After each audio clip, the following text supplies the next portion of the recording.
Hello guys, இன்னைக்கு எங்கே போக போகிறோன்னா கேரளாவில் ஒரு வெட்டிங்கு. என்னோடய ஒய்ஃபோட கசினோட வெட்டிங் தான் போகிறோம்.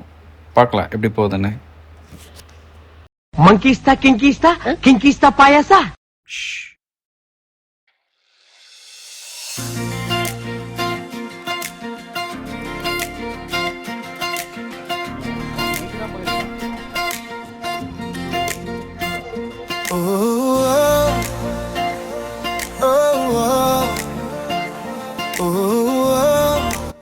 அப்படி இப்படின்னு ஒரு 1 hour லேட்டுக்கு அப்புறம் ட்ரெயின் வந்துச்சு.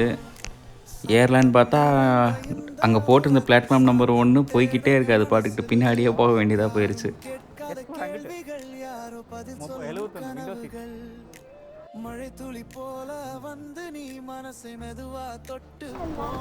அது எமர்ஜென்சி. சரி பாய். அப்புறம் கொஞ்ச நேரத்தில் ட்ரெயின் கிளம்பிருச்சு. போகும் பார்த்தா திரும்பி ரிப்பாட்டிட்டு ஸ்டார்ட் பண்ணாங்க. அந்த டைமில் நான் கீழே இறங்கி திரும்பி வீடியோ கிளிப்பிங் எடுத்துக்கிட்டேன்.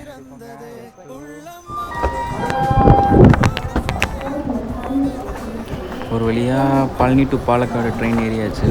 இனி இதுக்கப்புறம் இன்னொரு ட்ரெயின் மாறணும். இப்போ இந்த இடத்துல இருந்து நான் திரும்பியும் பாலக்காடு போய் இறங்கினதுக்கப்புறம் ஒரு ட்ரெயின் மாறணும். அரௌண்ட் 3 to 4 o'clock தான் நான் அங்கே போய் சேருவேன். ஒரு சொர்க்கம் தோன்றுது.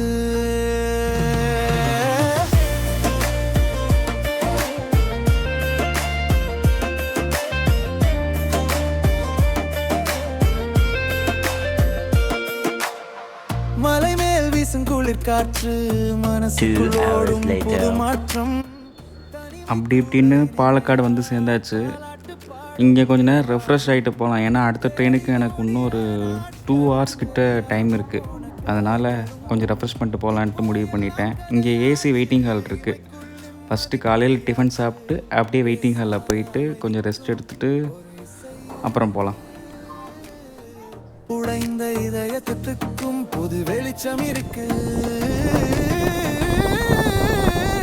உள்ளம் அமைதி என் உயிரோட பேசுது. வாசிக்குது. சாப்பிட்டு போயிட்டு கொஞ்சம் நேரம் ரெஸ்ட் எடுக்கலாம். Palakkad junction kitchen. ஆர்டர் எடுக்க யாராச்சும் வருவாங்கன்னு பார்த்து உட்காந்தே இருந்தேன். யாருமே வரல. ரொம்ப நேரம் ஆச்சு, யாருமே வரலைங்கிறப்ப நான் என்ன சாப்பிட இருக்குன்னு நானே ஓப்பனாக கேட்டால் என்னென்னமோ சொல்கிறாங்க. அப்புறம் ஒரே ஒரு தோசை மட்டும் வாங்கி சாப்பிட்டு வந்துட்டேன். போதுண்டா விடுங்கடான்ட்டு வாயில் நுழையாத பேராக சொன்னாங்க. ஸோ சாப்பிட்டதுக்கப்புறம் அடுத்தது ஏசி வெயிட்டிங் ஹால் வந்துட்டு ஃபஸ்ட் பிளாட்ஃபார்மில் இருக்குது. இப்போ திரும்பி நான் ஃபஸ்ட் பிளாட்ஃபார்மில் போயிட்டு வெயிட்டிங் ஹால் ஏசி வெயிட்டிங் ஹாலில் கொஞ்சம் நேரம் இருந்துட்டு அப்புறம் கிளம்பணும்.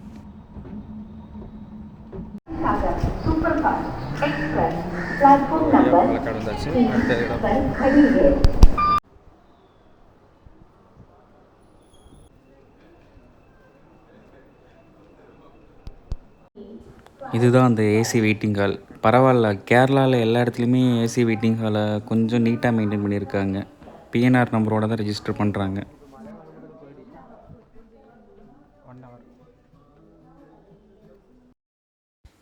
பரவாயில்ல, பர் ஹவருக்கு 30 rupees சார்ஜ் பண்ணுறாங்க. பாத்ரூமும் நல்லாயிருக்கு, குளிச்சுக்கலாம். நல்லா நீட்டாக மெயின்டைன் பண்ணியிருக்காங்க ஓரளவுக்கு. சீட்டிங் தான் பயங்கரமாக இருக்குது. பவர் சாக்கெட்டோடைய ஒவ்வொரு இதுலேயுமே இருக்குது. நைட்டாக ஒரு மாதிரி கம்ஃபர்டபுளாக இருக்குது. எல்லாத்துக்கும் வர்றவங்களுக்கு யூஸ் ஆகும். கேரளாவில் இங்கே மட்டும் இல்லை, எல்லா இடத்துலையுமே நீட்டாக தான் இருக்குது. 2-3 இடத்துல போய் பார்த்தேன். நான் 2 hours போட்டிருந்தேன். அதனால் கொஞ்சம் நேரம் ஃபோனில் சார்ஜ் போட்டு ரிலாக்ஸ் பண்ணிட்டு திரும்பி கிளம்பலான்னு முடிவு பண்ணிட்டு கிளம்பிட்டேன். இப்போ திரும்பியும் பிளாட்ஃபார்ம் 1லேருந்து பிளாட்ஃபார்ம் 4க்கு போகணும். அங்கேருந்து ட்ரெயினில் கிளம்பணும். பரவாயில்ல, எஸ்கலேட்டர்லாம் வச்சுருக்காங்க. எக்ஸலேட்டரு, லிஃப்ட்டு எல்லாமே இருக்குது. சென்னையில் மட்டும்தான், சென்னை கோயம்புத்தூரில் மட்டும்தான் இவ்வளோ ஃபெசிலிட்டிஸ் இருக்கும் தமிழ்நாட்டில். இங்கே பரவாயில்ல, பாலக்காடு ஸ்டார்டிங் ஸ்டேஷன்லேயே இருக்குது. எல்லாமே நீட்டாகவும் இருக்குது. ஒரு வழியாக ட்ரெயின் வந்துருச்சு. இங்கேருந்து திரும்பி ஒரு 2 hours ட்ராவல். ஒரு 4 o'clock தான் போய் அங்கே சேருவேன்.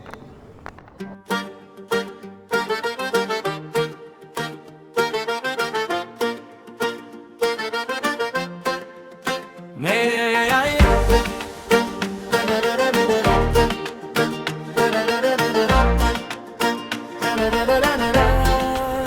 அப்படியே ஒரு 4 ஹவர்ஸ் கிட்ட போயிடுச்சு.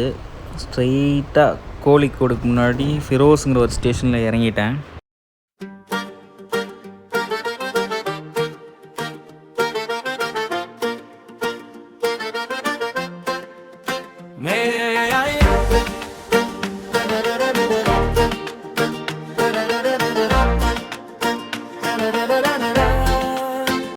ஸ்டேஷனை விட்டு இறங்கினோடனேயுமே வெளியில் போகிறதுக்கு என்ன வழின்னு பார்த்துட்டு கிளம்ப ஆரம்பிச்சிட்டேன். மதியம் லஞ்சை முடிச்சுட்டு தான் போகணும். ஏன்னா நைட்டு தான் அங்கே மேரேஜ் நடக்குது.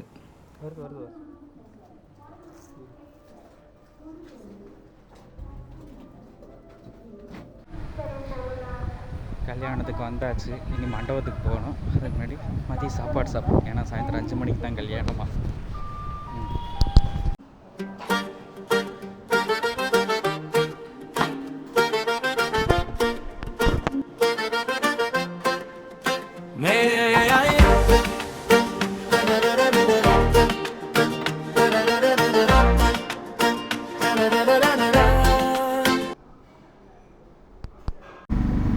சாப்பிட்டு முடிச்சுட்டு ஒரு ஆட்டோ பிடிச்சி கிளம்பிட்டேன்.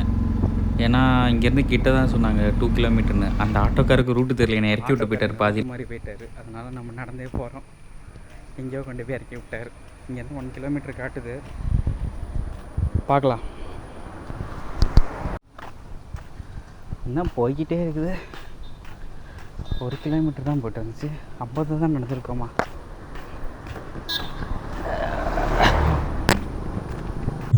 என்னடா இது மதுரைக்காரனுக்கு வந்த சோதனை?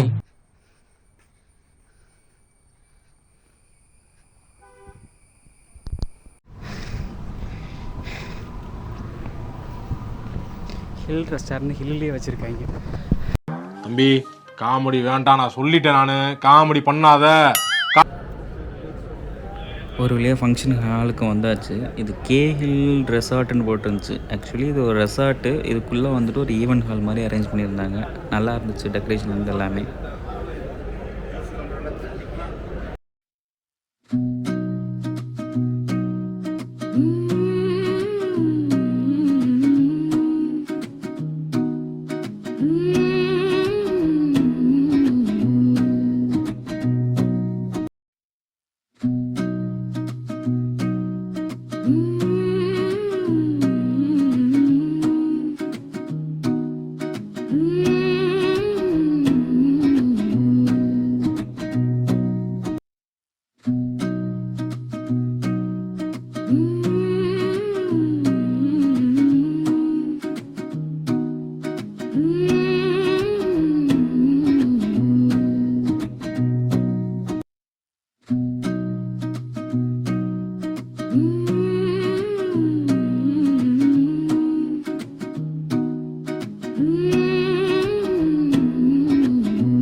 ஸோ ஃபைனலாக ஃபங்க்ஷன் முடிஞ்சது.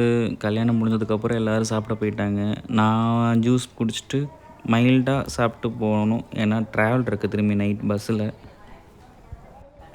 சாப்பிட போகலான்னு பார்த்தா அந்த இடத்துல கூட்டமாக இருந்துச்சு. அது வரைக்கும் அங்கங்கன்னு சுற்றிக்கிட்டு இருந்தேன்.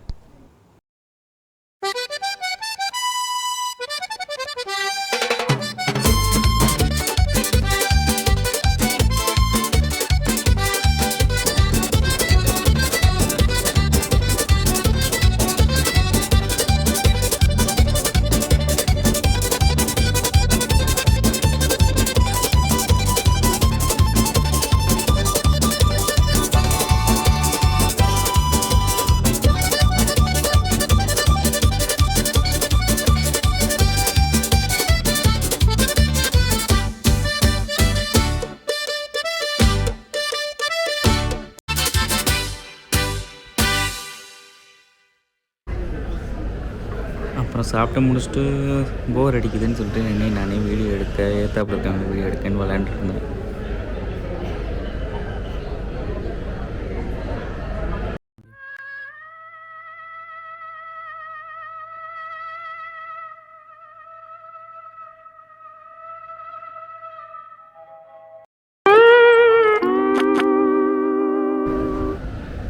போர் அடிக்குது. இன்னும் என் பஸ்ஸுக்கு 2 hours இருக்குது. அது வரைக்கும் இந்த மண்டபத்துக்குள்ளேயே தான் சுற்றணும்.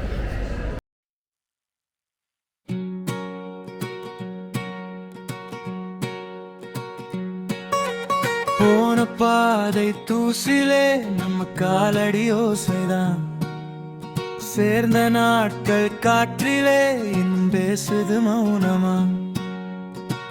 மலை தாண்டி வந்த கனவு, மழை நனைத்த அந்த நினைவு, முடிவு வந்து நின்றாலும் மனசு இன்னும் பயணம்தான். இது இல்லடா ஒரு சாப்டர் க்ளோஸ் தான், நேற்று விட்ட சுவடுகள் நாளை பாதையாகுதடா. ஆக்சுவலி என்னென்னா நான் புக் பண்ண பஸ் வந்துட்டு 2 hours லேட்டு.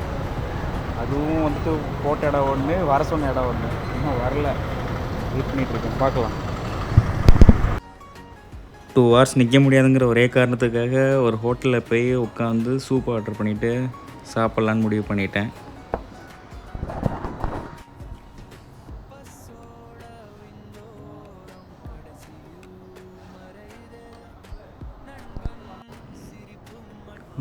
ஒரு வழியாக பஸ் டிரைவருக்கு ஃபோன் பண்ணி கேட்டப்போ கிட்ட வந்துட்டோன்னு சொன்னார். அதனால் ஸ்பாட்டுக்கு வந்து நின்றுட்டேன் நானும். பார்க்கலாம் எவ்வளோ நேரத்தில் வருதுன்னு.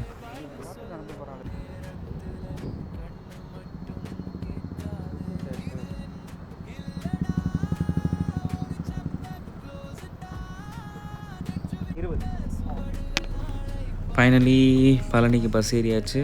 திரும்பியும் பழனி போயிட்டு ரெகுலர் ஒர்க்கை பார்க்க வேண்டியதுதான். அண்ட் நெக்ஸ்ட் வீடியோவும் கூடிய சீக்கிரம் வரும்னு நினைக்கிறேன். வருஷத்தில் இதுக்கப்புறம் 3 ட்ரிப் 4 ட்ரிப் போனேன். எல்லாத்தையுமே எடுத்து போடணும். என் சீட்டில் வேறு ஒருத்தர் உட்காந்துருந்தார், அதனால் கொஞ்சம் சேஞ்ச் பண்ணி உட்கார சொன்னேன்.